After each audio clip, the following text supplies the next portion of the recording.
If you want to know my opinion on what I think, just keep on watching.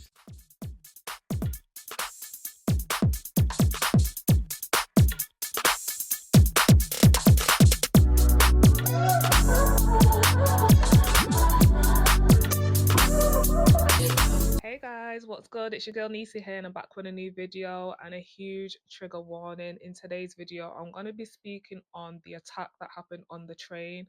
So it was multiple people that got sliced, that got stabbed because of this nutter.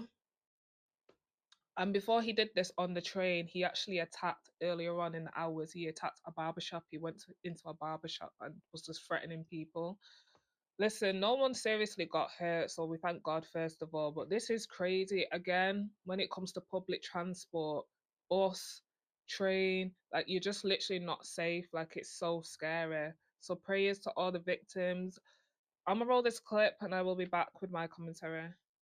So the attacker has been named and charged with 10 counts of attempted murder. His name is Anthony Williams from Peterborough, 32-year-old male. Also a previous attempted murder from the 1st of November where he went onto a train station and attacked another member of public. There's been reports that he walked into barbers in Peterborough and it was reported to police that there was like an unstable man. I'm just baffled that this continues to just happen over and over and over again in this country. It is crazy. I'm glad that everyone on the train is okay. But yeah, Anthony Williams, a 32-year-old male from Peterborough, has been arrested and charged with 10 counts of murder. I mean, I have got my DP arriving from Amazon today to carry everywhere with me where I go now because my backache is suddenly terrible, in need of spray at any point. It's crazy that we live in a world where we've got to think like this. And yeah, the UK seems to be a bit of a crazy place to live at the moment, let's say that. Yeah, guys, so you just heard that. And listen, I agree with her 100. Like, I don't know, this year, the UK, like the amount of stories I've been putting out, even in Manchester, what, probably like a month ago now, there was the Senegal attack. Now there's this train attack. Like, it's just literally, listen, when it comes to knife crime, you already know the UK, there's a huge problem. But I agree with her. Like, the UK right now is moving like a war zone. Like, even just to simply go on the train and go somewhere, you can't even do that.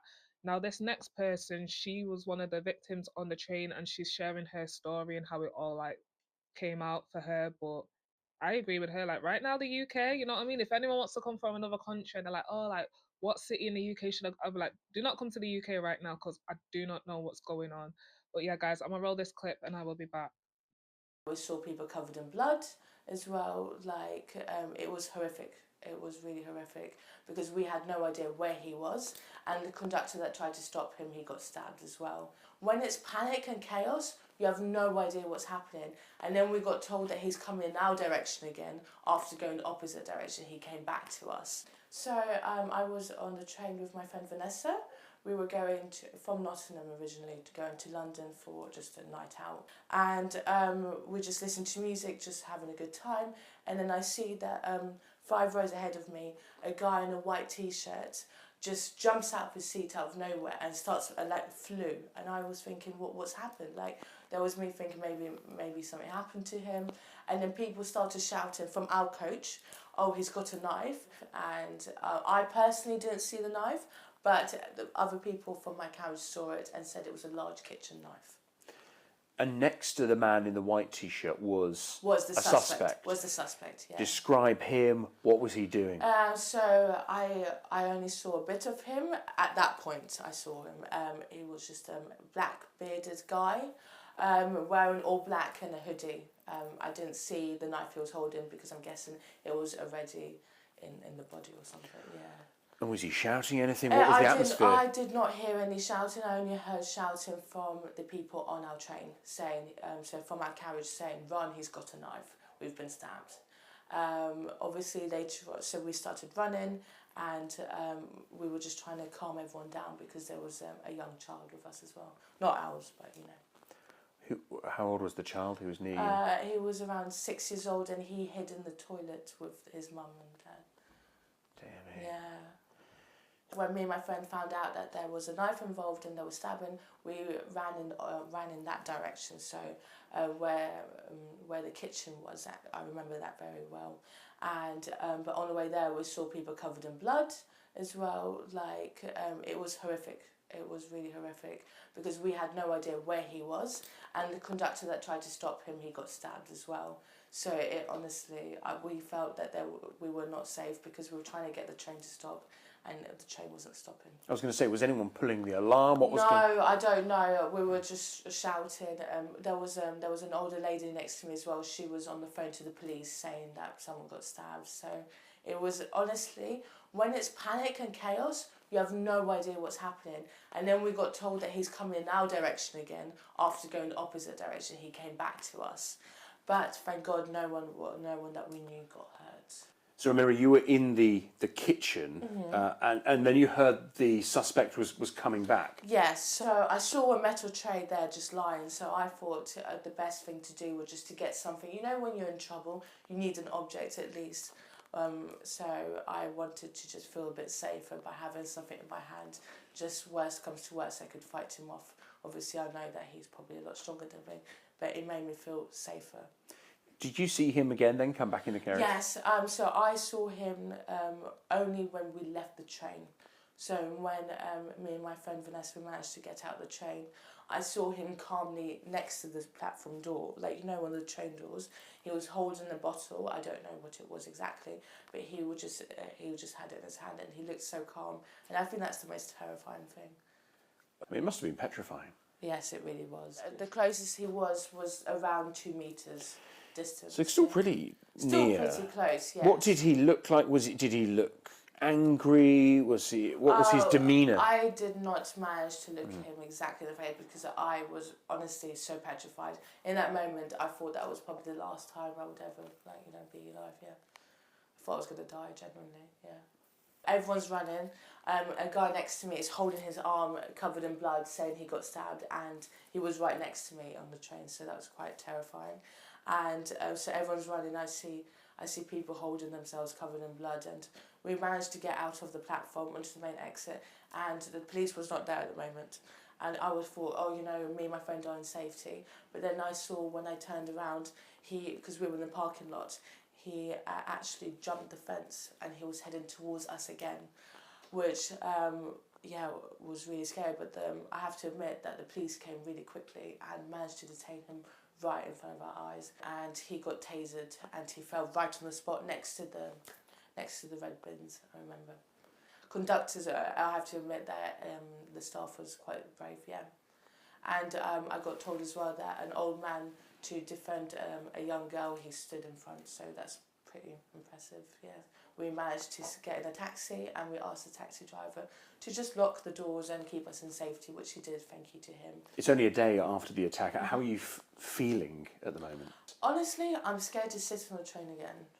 I feel like I will always be very scared to sit on a train because it could happen at any time. When you know that the train's still going, that there's no police helping you in the train, obviously there won't be.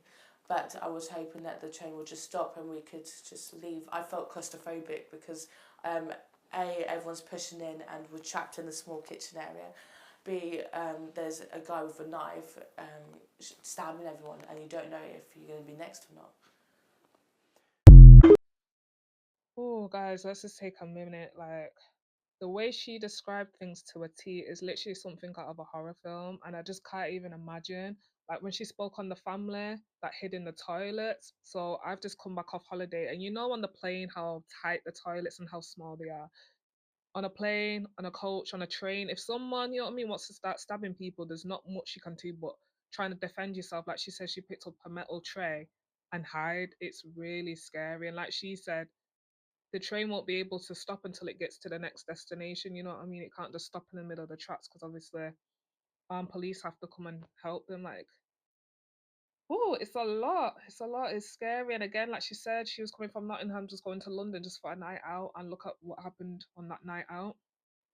And then even when she's got in the taxi, she's like, please, can you lock the door? You know what I mean? Like, you're just constantly paranoid now. And when she said she saw him by the door and he was just like, just not bothered, and he had a weird bottle in his hand, like, yo, They're saying as usual the guy's got mental health, but no, he's just demonic. He's just a demon in human form. So shout out to her, shout out to the staff, shout out to the conductors, shout out to everyone that stood their ground. You know, she mentioned the older man standing up for a kid. So shout out to everybody. And madly enough, so the actor Damson Adrius, he was the big star or the main character in Snowfall. Got his picture here. He's a good actor from London, but he does a lot of stuff in America. His nephew was the youngest one to get attacked on this train ride. So it's just crazy how, you know, how we're all connected. Like, who would have thought that someone who was in this attack would be related to someone that's a celebrity? But prayers to everyone, and I can only imagine going forward now. You don't even want to get on public transport. Definitely doesn't. You don't want to go on a train again. Like, it's a lot.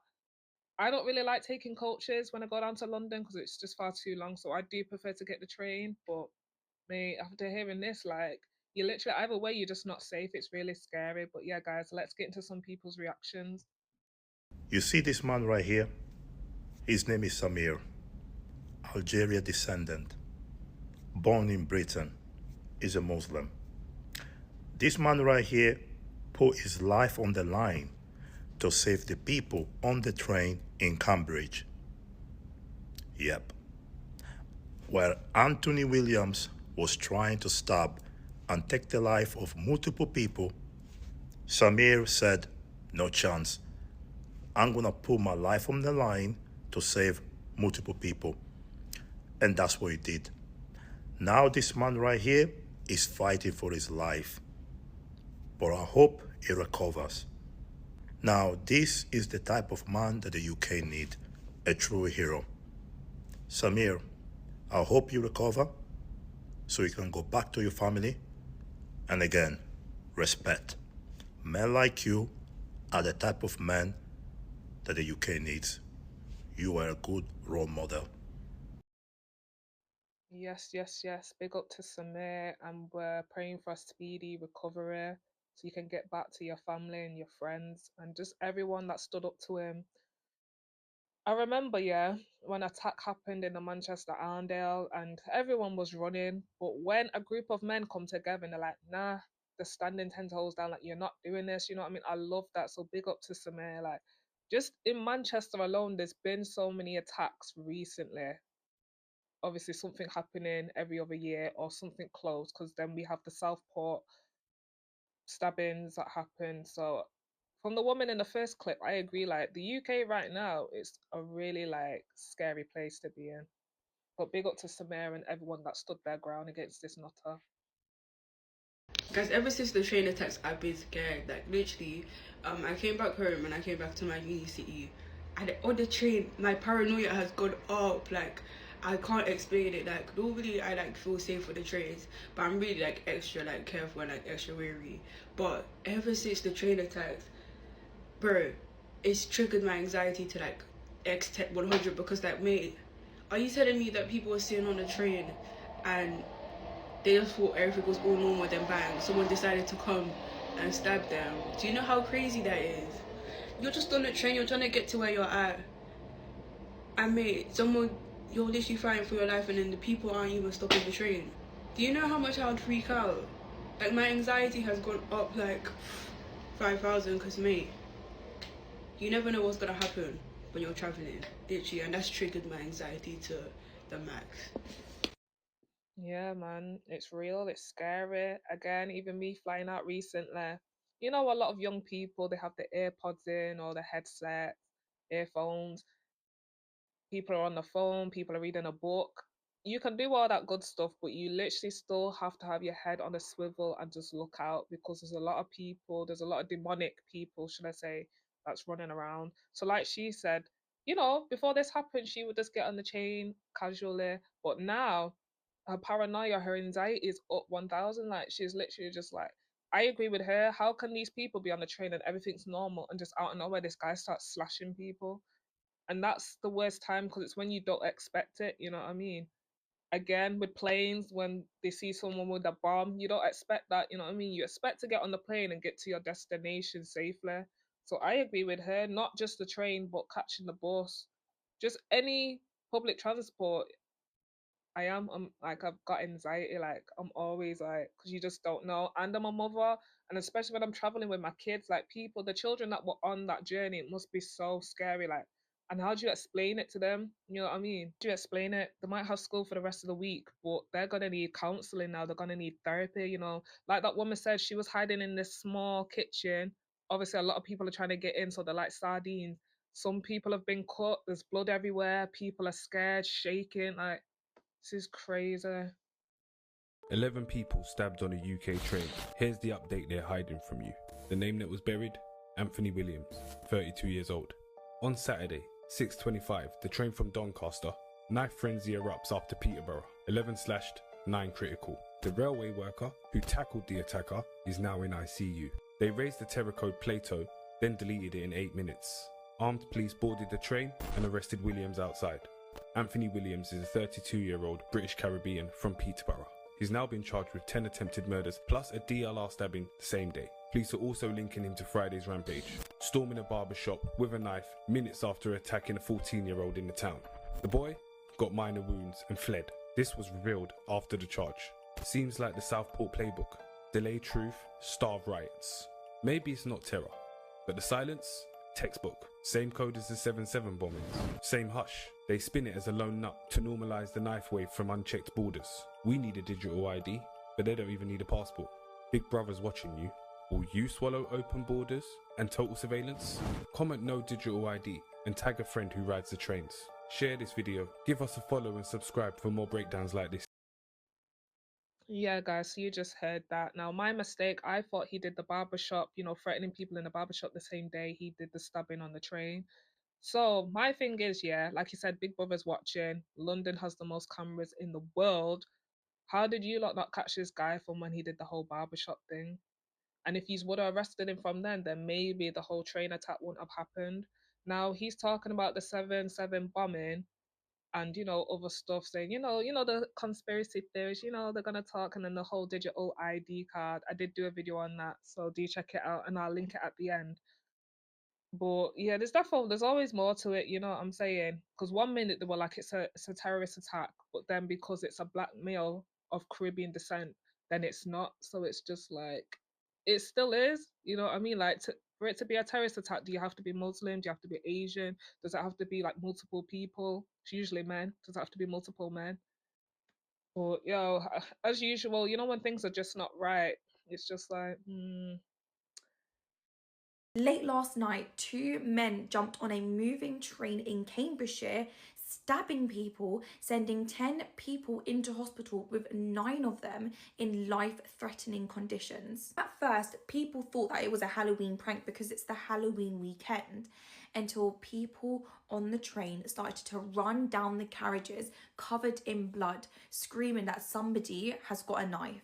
Witnesses on that train said they were trapped with nowhere to go. People were rushing towards the front of the train trying to escape. One man even covered a young girl with his body as the attacker was trying to slash her with a knife, and instead his neck and his head got slashed. 2 men have been arrested on suspicion of attempted murder following the incident. On the London-bound train, they are a 32-year-old Black British man and a 35-year-old Black British man of Caribbean descent. Following this, the police have said there is nothing to suspect that a stabbing attack on board a Doncaster to London train on Saturday is a terrorist incident. This is such shocking, terrifying news, and I pray for all the victims' speedy recovery in hospital. And I just cannot imagine the shock and the horror of being on that train last night. Yeah, guys, so you just heard that. So it was 2 men, which I thought so, because I do remember seeing a report it was 2 of them. But when he did the thing at the barber shop, it was just him, like the main guy on his own. Listen, 32, 35, yous are too old to be doing this. And I know both of you ain't got mental health. Yous are both just demonic. Like she said, it was the Halloween weekend. And if you know anything, the veil between, this world and the other world is very thin. So a lot of demonic and evil stuff happen around that time. So for this to all go down during Halloween weekend, and again, a lot of people like to dress up and do a madness because you're not gonna expect it. Like she said, that people just thought it was a Halloween prank until you actually seen blood and you actually seen him slicing people. Now shout out to that man that covered that girl because he was trying to cut her. Again, kids, after this, they're gonna need therapy, they're gonna need counseling, because literally it's gonna be a lot for them to take in. You seen how the woman was in an interview and she was struggling. So imagine being a child. But yeah, prayers to all the victims. I'm gonna be honest. What happened in the UK doesn't even feel real. 10 people stabbed on a moving train, no motive, no warning, and barely any coverage. Something about that doesn't sit right. Late last night, a man started attacking random passengers with knives. 10 people hospitalized, 9 in critical condition. At first, they called in the counterterrorism unit. Hours later, they walked it back. Not terrorism. So what is it then? Because think about it. People trapped in a locked train car while someone's stabbing whoever's closest, that's not a random outburst. That's rage. That's chaos. You've got strangers shielding each other from knife wounds while others are too scared to move. That's not normal. They arrested 2 men, both British nationals. Police are saying they released their race and nationality to prevent misinformation. So instead of focusing on why this happened, the narrative becomes about managing perception. You see how that works? Keep the public calm. Keep the truth quiet. We've seen this pattern happen too many times. Random violence, zero explanation, and then silence. But something is definitely shifting in people. Society feels unstable, like it's cracking and shifting from the inside. This ain't just a train attack. It's a reflection. Pay attention to what's happening around the world, because whatever this energy is, it's spreading. I'm out. I'm gonna be Yeah, man. Shout out to that black man right there. I have used this clip in other videos, and he is from America. Do you already know by the accent? He's from New York, Brooklyn, Nana. But you know what? I love when Americans talk about like topics that are going on in the UK, because, like we said, we've got to look out for one another. Like at the end of the day, it's just one world. So for him to be like, it's not even getting enough coverage, is like I agree. And again, coming from the UK, I'm gonna speak on it because it needs to, you know what I mean? So make sure you share the video. We need to get it out there. But I agree with him. It did literally go from a terrorist attack to no, it's not a terrorist. You know what I mean? It's not that bad. It's not. So what actually makes something a terror attack? Please let me know in the comments, because I'm with him. How does it go from it's a terrorist attack and now it's not? And like you said, you've got a group of people who have to shield themselves. It's giving like like what is this? While the killer's coming, you know what I mean, walking towards them, like the girl, like the woman said in an interview, he was walking the other direction and then someone said he's coming back. Like, do you know how scary that is, knowing? Because you know when he's walking away, you're probably like, "Oh," you know what I mean? Like I can breathe a bit, put pressure on someone that's bleeding. But for one person to be like, yo, he's coming back, it's like it's giving Jason, like again, Halloween. This is in a real life, this is scary. But big ups to him for speaking on it. Breaking news, I guess we now know why the police said that the Huntington Train attacker was known to them already. He'd stabbed someone earlier in the day, on another train. Huntington Train stabbing latest, man charged, also accused of separate London attack earlier that day. Anthony Williams has been charged with 10 counts of attempted murder following the attacks on the LNER train. But let's see what it says about what he did earlier in the day. So not only do we have CCTV footage of him in the barber's shop in Peterborough a day before, acting manic and going a bit insane in the membrane, but he's also charged with another count of attempted murder and possession of a bladed article in connection to an incident on a train in Pontoon Dock DLR station in East London in the early hours of the same day, where a victim suffered facial injuries after being attacked with a knife. Williams from Peterborough was remanded in custody when he appeared at Peterborough Magistrates Court on Monday. 5 victims have now been discharged from hospital while a heroic railway worker remains in hospital fighting for his life. So how did you even get away with this? Like, how has he managed to get out from stabbing someone? That's how easy it is to slip away from these kind of crimes these days. That's how it's become in London and just any city in general in the UK. Knife crime isn't treated as anything. Used to have this as front page news for someone getting stabbed, just any random person. But no, he managed to get away and then go and actually carry out the attack. And he was already known to police and he's already mentally ill. What the fuck? We've had mentally ill people as long as fucking in existence. However, it's taken a dramatic toll on everyone seemingly, because suddenly you're getting a stabbing every 2 weeks. And it's mental health, it's mental health. No, it's just a fucking freak that shouldn't have been out on the streets to begin with. Yeah, shout out to him. He made some good points, like how he was known to police and he did the barbershop thing a day before. So, how, again, you're in the city that has the most cameras in the world. Listen, if he would have stole something, he would have been arrested. But because it's a, you know what I mean? They're just like, yeah, he's known to police, but, you know, let's allow it. Are you okay? Like, it's like he said, how? And again, with the whole mental health, everyone has mental health, you know what I mean? Not everyone's out here stabby stabby, like, come on. So I agree with him. Doesn't matter what city you're in. Listen, please, guys, be careful as you walk and just keep your head on a swivel. But that's it for this video. Let me know your thoughts in the comments below, and prayers to all the victims and just everyone that was on that train. Shout out to Samir, the conductor, the staff. And yeah, thank you for watching, and make sure you share this video. We need to get this out there. But yeah, guys, please like, comment, and subscribe, and share. Stay safe, and I'll see you in my next one. Bye.